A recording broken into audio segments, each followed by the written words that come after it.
Right now, millions of tons of heavy cargo and, hundreds of thousands of commuters are just hurtling forward at breakneck speed. Oh, absolutely. All over the globe. And it's wild because all of that is held together by the exact same lightweight metal that's making up, like, the soda can sitting on your desk right now. It really is incredible when you think about it. Welcome to the Deep Dive. Today, we are looking at the invisible, precision-engineered skeletons that keep global transportation from literally tearing itself apart. Yeah, it's this profound, completely hidden infrastructure. So today we are examining a technical industry briefing from Eleanor Industries. Right. They're a leading aluminium extrusion manufacturer based in India. Exactly. And the briefing is titled Railways and Shipping Coach Profiles, Engineering Strength on the Move. It outlines exactly how one specific material is just quietly revolutionizing the safety and efficiency of global transit. Okay, so let's unpack this. Because to truly understand what's happening behind the walls of a train or, a cargo ship, we first have to define what the industry actually means by a coach profile.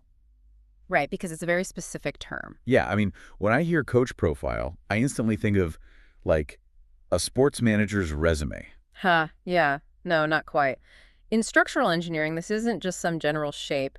It refers to the extruded metal framework of the vehicle itself. But the Eleanor Industries briefing makes this really strict division in how these profiles actually function, right? That's right. The briefing categorizes them into two working groups that handle, well, completely different physical demands. So first you have the load-bearing structural profiles. Okay, so these are like the heavy lifters. Exactly. Think of these as the primary chassis or the spine of the vehicle. Their sole purpose is to manage the macro forces, so the violent shear of braking, the torque of acceleration, and just the sheer downward crushing weight of the cargo. Wow.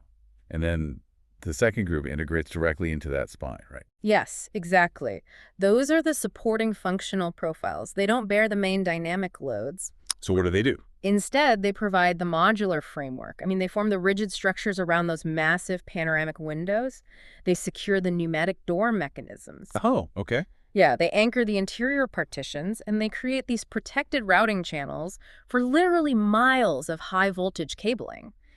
And both of these profile types have to work in absolute tandem to maintain the vehicle's integrity. Which is just incredibly relevant to you listening right now. I mean, if you've taken a high-speed commuter train recently, or if you rely on the global supply chain for practically anything you buy, there are specialized metal geometries inches away from you, actively fighting off immense physical loads. It's happening all around us. So let's look at the physics of railways first. Yeah. Because the stresses a high-speed train encounters are just continuous. You have the high-frequency vibration radiating up from the steel track. The G-forces of rapid acceleration. Right, and the immense longitudinal drag when hundreds of tons of mass suddenly break. And, for a century, the default answer to those stresses was just steel. Because it's tough. Steel is undeniably strong, yeah. But its massive drawback is weight. So what the Eleanor Industries briefing details is this wholesale shift in structural philosophy. Right. By engineering specialized aluminium rail coaches, they are achieving up to a 40% weight reduction compared to a traditional steel frame. Wait, a 40% mass reduction? That fundamentally changes the physics of moving that vehicle. Oh, completely. You're erasing thousands of pounds of dead weight. Which immediately allows operators to increase passenger capacity or freight density, right? Exactly.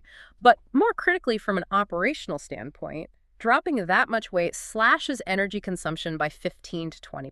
Wow. Because less mass means less electricity or diesel required to overcome inertia, and of course, significantly less kinetic energy to dissipate when you're braking. That makes total sense. It also translates directly to infrastructure longevity.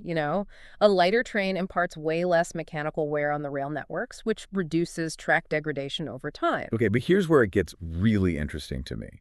Because the obvious question is how this is even structurally possible. Right, the soda can analogy. Exactly. If I step on an aluminum soda can, it instantly crushes flat.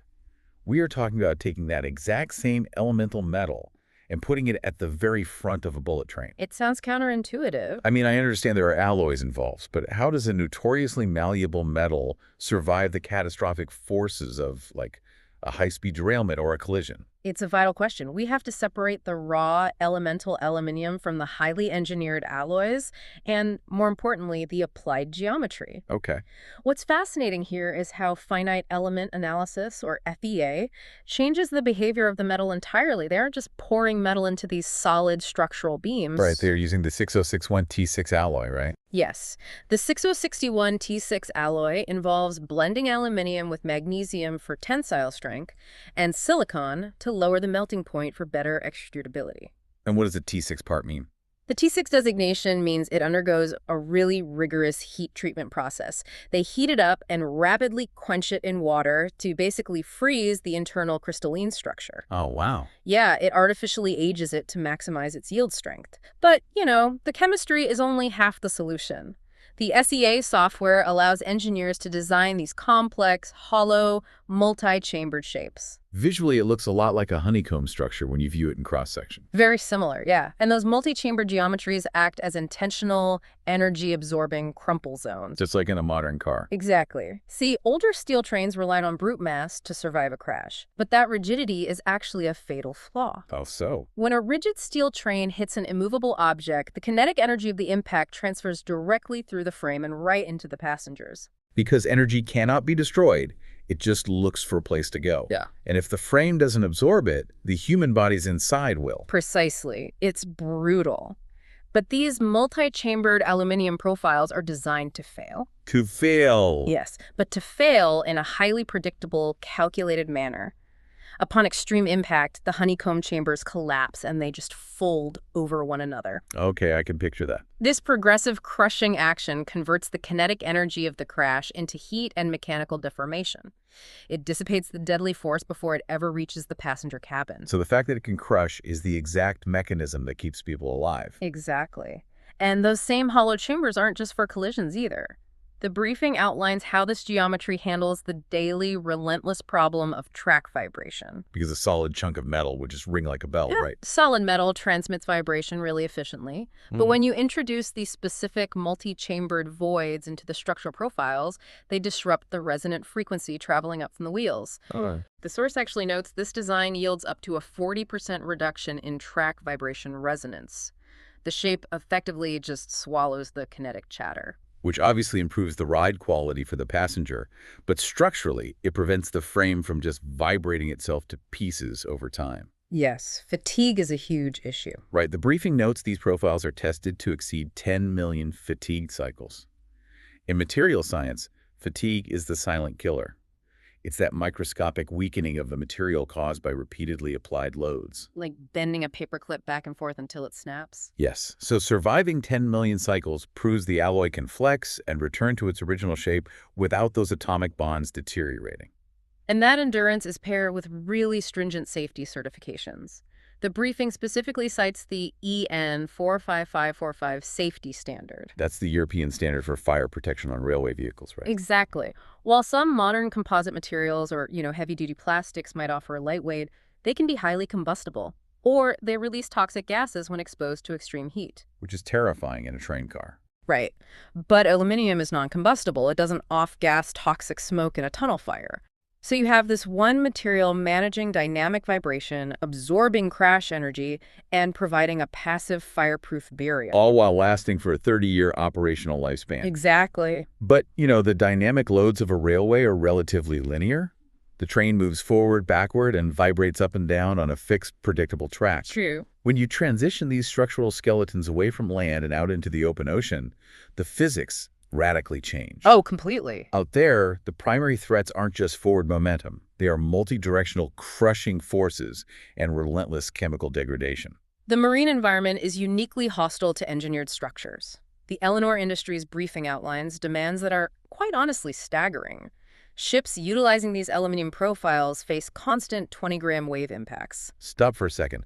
To put 20 grams of force into perspective, for you listening, that is 20 times the force of gravity slamming into the hull of the vessel. Well, massive. Imagine a wall of water acting like a giant hydraulic hammer, repeatedly striking the broadside of the ship. And while the exterior is taking that beating, the interior structural profiles are supporting 500-ton cargo loads. And if that wasn't enough, they must endure extreme thermal cycling. Right. A transoceanic freighter might load cargo in an Arctic port at negative 50 degrees Celsius, where many materials become dangerously brittle. And then? Weeks later, it is navigating equatorial waters where the hull temperatures can bake at 80 degrees Celsius. Wow. So the metal is constantly expanding and contracting while simultaneously managing 500 tons of downward shear force and 20-gram lateral wave impacts. Okay, so the honeycomb geometry that works for a high-speed train crash clearly won't survive that kind of continuous omnidirectional pressure. No, it would be crushed almost instantly. This is why the geometry completely shifts for shipping profiles. Instead of thin-walled multi-chambers, marine engineers utilize dramatically thicker walls, How thick are we talking? ranging from 4 to 8 millimeters of solid alloy. And the shapes transition primarily to heavy-duty C-sections and Z-sections. The Z-section is particularly interesting to me. Instead of a standard square beam, forging the metal into a Z shape optimizes how the load is distributed across multiple axes, right? Yes. Because when you stack standard shipping containers 9 high on a rolling deck, the sheer stress the force trying to slide or tear the base profile horizontally is immense. It's huge. And a Z-section naturally resists that torsional twisting and buckling far better than a hollow tube ever could. Exactly. But if we connect this to the bigger picture, the structural design only solves the mechanical forces. The ocean is also actively trying to dissolve the ship chemically. Oh, right, salt water. Yeah, saltwater is a highly conductive, corrosive electrolyte. And this is where the debate between traditional maritime steel and aluminium is pretty decidedly settled. Because steel, for all its amazing tensile strength, oxidizes destructively. It rusts, it flakes. It requires constant scraping, painting, and these incredibly toxic anti-fouling coatings just to slow down the degradation. Exactly. Aluminium, conversely, possesses this fascinating chemical defense mechanism.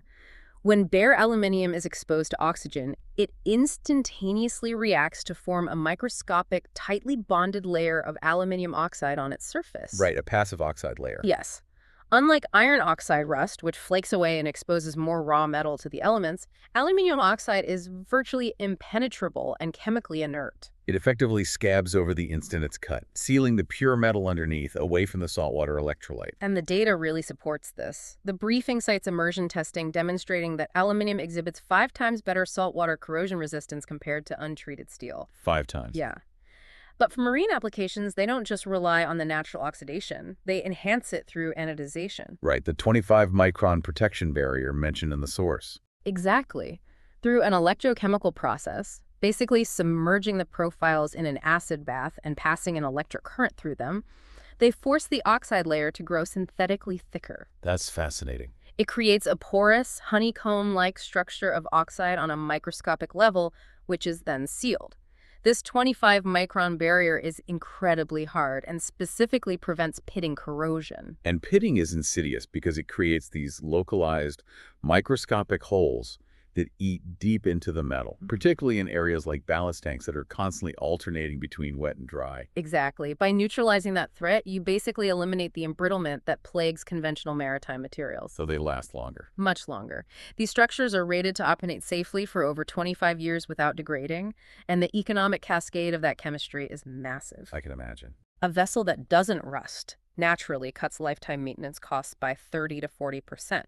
Combine that with the 40% weight reduction, which boosts transoceanic fuel efficiency by 10 to 15%, and you're looking at hundreds of thousands of gallons of heavy bunker fuel saved over a single ship's operational life. That is just wild. Yeah. But when you realize a maritime skeleton has to withstand 20-gram waves, 500-ton shear forces, and saltwater corrosion for a quarter of a century, Yeah. the immediate question becomes, how do you even force metal into a shape that tough? Right, the manufacturing side. Because you can't just pour it into a simple sand mold and expect it to hold those tolerances. You absolutely cannot. And this brings us to the manufacturing reality of aluminium extrusion. It is a process governed by extreme thermodynamics and just staggering mechanical pressure. The basic mechanical principle is somewhat familiar. It's essentially the same concept as pushing clay through a child's toy press to make, like, a star or a square string of clay. A very simple analogy, but yes. But the industrial reality is violently different.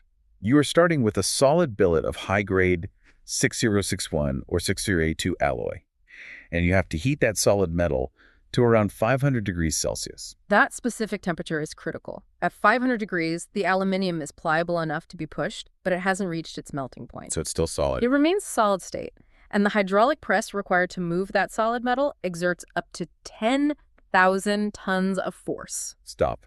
Just to visualize that for a second, 10,000 tons is roughly the weight of the entire Eiffel Tower bearing down on a single ram just to shove this 500-degree solid metal through a highly engineered keyhole. Exactly. And that keyhole is the die. The source points out these dies are often diamond-coated. Because of the heat? Heat and pressure. The friction and thermal stress of pushing solid metal at 10,000 tons would warp standard tool steel almost immediately. Wow. The diamond coating ensures the die maintains its absolute geometry because the precision demanded here is microscopic.